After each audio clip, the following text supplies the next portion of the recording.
Bonjour à vous les perles d'éveil, j'espère que vous allez bien. Aujourd'hui, nouvelle vidéo sur les flammes jumelles. J'avais envie d'aborder ce sujet avec vous, puisqu'à chaque fois que je fais des vidéos, je pète un câble et qu'à chaque fois que j'aborde le sujet, je pars en sucette. Donc, je vais essayer de vous faire une vidéo calmement et de vous inviter à répondre à certaines questions que moi-même, je me pose et auxquelles j'ai pu répondre plusieurs fois. Je vous invite à prendre un papier, un crayon et à faire pause vraiment pour prendre le temps de répondre à ces questions et que vous puissiez avoir votre avis, votre compréhension sur le sujet. Donc, qu'est-ce qu'une relation de flamme jumelle pour vous? Est-ce que je suis sur un parcours de flamme jumelle? Et qu'est-ce que j'en fais? Faites une pause, prenez le temps de répondre et vous me retrouvez après. Donc pour ma part, qu'est-ce qu'une relation de flamme jumelle? La première fois, je vous aurais répondu, c'est une grande histoire d'amour qui a l'air sacrément compliquée. Là maintenant, je vous répondrai que c'est vraiment une pure histoire d'amour ou une histoire d'amour pure. Et que avec ou sans l'autre, on la vit. Voilà. Je vais développer évidemment après. Ensuite, est-ce que je suis sur un parcours de flamme jumelle? Il y en a beaucoup qui vont se reconnaître là-dedans, mais la première fois, je vous aurais répondu « Oh non, surtout pas. Non, non, non, merci. C'est bon, je vous le laisse. » Maintenant, je vous dirais, j'en ai franchement rien à foutre. Ne me posez pas la question, je m'en fous, on s'en cogne, je ne veux pas d'étiquette, c'est ma réponse, on est d'accord? C'est pour ça certainement que je m'énerve et que je pète un câble, je m'en fous, je suis Angélique Martin et je ne veux pas d'étiquette, je ne veux pas me sentir obligée d'être ou de faire quoi que ce soit par rapport à cela. Parce que c'est un engagement quand même, hein. Avant d'être une histoire d'amour, vous avez tout un tas de petites choses à régler, à les creuser et une grosse part de sagesse à avoir avant d'avoir ce titre, on va dire, de flamme jumelle. Pour moi, la flamme jumelle, c'est vraiment le titre quand tu es en haut du podium que tu peux t'attribuer. Donc là, pour le moment, non, je suis pas sur le podium, merci. Et en ce qui concerne la question, qu'est-ce que j'en fais? J'allais dire, pour la première fois, vous m'auriez posé la question il y a 2 ans, je vous aurais dit peut-être que ma vie serait plus sympa, j'aurais peut-être plus de canalisation, plus de ressenti, plus une meilleure vie, une meilleure compréhension des choses. Enfin voilà, ma vie serait tellement mieux, tellement moins. Peu importe, là maintenant j'ai envie de vous dire qu'est-ce que j'en fais, de le savoir, j'en sais foutre rien. Voilà pour mes réponses. Ensuite, on va développer un petit peu sur qu'est-ce qu'une relation de flamme jumelle. C'est avant d'être une histoire d'amour, une histoire d'âme. Une histoire d'âmes qui se sont croisées dans différentes vies, qui n'ont pas réussi à se mettre ensemble et qui ont pour but en fait au final d'être toutes les deux ensemble. Donc les âmes, est-ce que les corps doivent être ensemble? Je ne sais pas. Je n'ai pas la réponse à cette question. D'autres peut-être l'ont ou pas. Peut-être qu'ils pensent l'avoir et qu'ils ne l'ont pas. Mais en tout cas, je ne l'ai pas. Je ne vais pas vous mentir. Une chose est sûre, c'est qu'avec ou sans l'autre, vous vivez quand même cette relation, puisque c'est une âme qui a été scindée en deux et qui va finir par se retrouver à un moment donné pour fusionner. Enfin, ces deux âmes vont se retrouver pour fusionner. Mais là, sur la Terre, en tant qu'être humain, vous, qu'est-ce que vous vivez? Est-ce que vous la vivez vraiment, cette histoire d'amour? Ou est-ce que vous êtes dans un autre chemin? Et qu'est-ce que vous vivez actuellement? Aimer quelqu'un, ce n'est pas le posséder. Aimer quelqu'un, c'est accepter qu'il fasse des choix et sa vie sans nous. C'est être heureux de ce qu'il vit, de ce qu'il partage, de ce qu'il est, sans vraiment se poser la question de pourquoi est-ce que j'ai autant d'amour pour cette personne. Après, si vous avez autant d'amour pour vous que pour cette personne, je pense que vous êtes au stade de la flamme jumelle et que vous pouvez aller dans cette réunion, fusion, peu importe les étapes suivantes.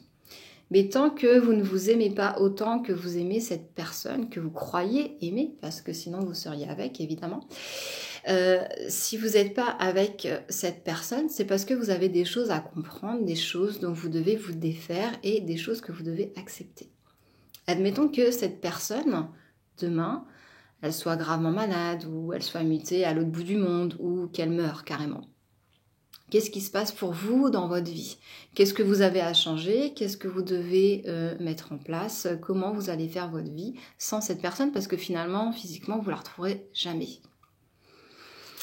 Posez-vous cette question, ça vous aidera à vraiment vous détacher du fait que l'autre ne vous choisisse pas et soit en couple avec une autre personne. Aimer l'autre, c'est accepter aussi qu'il puisse faire un choix de vie qui vous dépasse. Peut-être que vous n'avez pas d'enfant et que vous aimeriez avoir un enfant avec lui et que cette personne a décidé d'avoir un enfant avec une autre personne. Est-ce que vous devez en vouloir à la personne qui partage sa vie, à la personne que vous visez ou à l'enfant qu'ils vont avoir? Je vous laisse libre de faire le travail à l'intérieur de vous et de pardonner certaines choses. Après, c'est bien, c'est beau, c'est cool d'avoir des réseaux sur lesquels on peut aller, où on peut s'identifier, où on peut partager nos histoires. C'est intelligent aussi de se faire accompagner par des personnes, peu importe que ce soit un thérapeute holistique, une personne qui est sur un parcours de flamme jumelle, un psychologue, c'est important de se faire suivre et accompagner par quelqu'un. Parce qu'il vous amènera vraiment à vous poser des questions essentielles sur vous, pour que vous trouviez, vous, votre bonheur, votre objectif de vie. Votre objectif, c'est pas quelqu'un. Votre objectif, c'est vous. C'est vous sentir à votre place, là où vous êtes. C'est faire des choix, faire des projets ou je ne sais quoi. Mais c'est être avec vous-même, en priorité. Et après, il y a des gens qui viennent se greffer. Et après, vous avez envie d'aller rencontrer des gens. Mais vous devez être en priorité avec vous et arrêter de vous fuir. Et souvent, cette histoire de flamme jumelle, c'est une fuite quelque part. Moi, lorsque j'ai découvert les flammes jumelles, c'est vrai que j'étais en séparation et je me suis dit, waouh, la pure histoire d'amour. Et après, je me suis dit, waouh, la pure histoire compliquée. C'est un peu merdique finalement, cette histoire. Vaut mieux pas y toucher. Donc, vous ne la touchez pas, c'est elle qui vient vous toucher évidemment, mais on peut s'identifier facilement parce qu'on a envie de vivre quelque chose d'autre, quelque chose d'exceptionnel. Ça se comprend, c'est normal, c'est humain. Et il y a un moment donné aussi où il faut arrêter de se mettre des œillères et de se perdre dans quelque chose qui n'existe pas ou qui ne sera jamais. Personnellement, après moi je suis comme ça, hein, je pense comme ça, je pense que si une personne peut faire du magnétisme, tout le monde peut la faire. S'il y a une personne qui est flamme jumelle, tout le monde est flamme jumelle. S'il y a une personne qui est enfant indigo, tout le monde est indigo. C'est ma vision, c'est ma façon de penser. Voilà, c'est ma vérité. À chacun la sienne. Donc si flamme jumelle il y a, tout le monde l'est. Après, à des stades différents, on est d'accord. À des éveils différents. Et voilà. Ensuite, donc est-ce que je suis sur un parcours de flamme? Qu'est-ce que ça vous apporte à vous de savoir si vous êtes sur un parcours de flamme? C'est une simple question, mais qui vous aidera vraiment à ouvrir les yeux. Est-ce que ça vous donne, comment dire, une légitimité à quelque chose ou est-ce que ça vous permet en fait de vous rallier à un nouveau système? Parce que c'est bien l'éveil spirituel, hein, mais si c'est pour vous raccrocher ou vous reperdre, c'est que c'est votre chemin, c'est sûr. Mais enfin voilà, lorsqu'on évolue, qu'on avance, c'est pour aller vers du mieux, c'est pas pour retomber dans un mur, retourner en rond, hop, je repasse un palier, je retourne en rond, hop, je repasse un palier, je retourne en rond, hop, je repasse un palier. Non, si au bout d'un moment, je peux prendre, voilà, faire une pause, regarder ce qui se passe et puis remonter, plutôt que de tourner en rond pendant 15 plombes, eh ben, je pense que c'est pas mal. Et qu'est-ce que j'en fais? En fait, ça vous servira à quoi de savoir... Enfin, c'est pas que ça vous servira à quoi de savoir que vous êtes une flamme jumelle si dans que vous soyez flamme jumelle ou pas, d'accord, vous, qu'est-ce que ça vous apportera comme satisfaction dans votre vie? Qu'est-ce que vous pensez que vous allez atteindre avec ce statut de stade jumelle ou avec ce parcours de flamme jumelle que vous ne pourriez pas atteindre hein, si vous n'étiez pas dans ce processus? Voilà. Tout est possible. Vous pouvez être un très très bon cuistot. Seulement, il y en a qui vont le faire en un claquement de doigts parce que c'est des passionnés, parce qu'ils ont ça en eux. Et il y en a qui vont devoir prendre des cours de cuisine et puis, ben voilà quoi, trouver vraiment ce qui les appelle, comment travailler les matières, etc.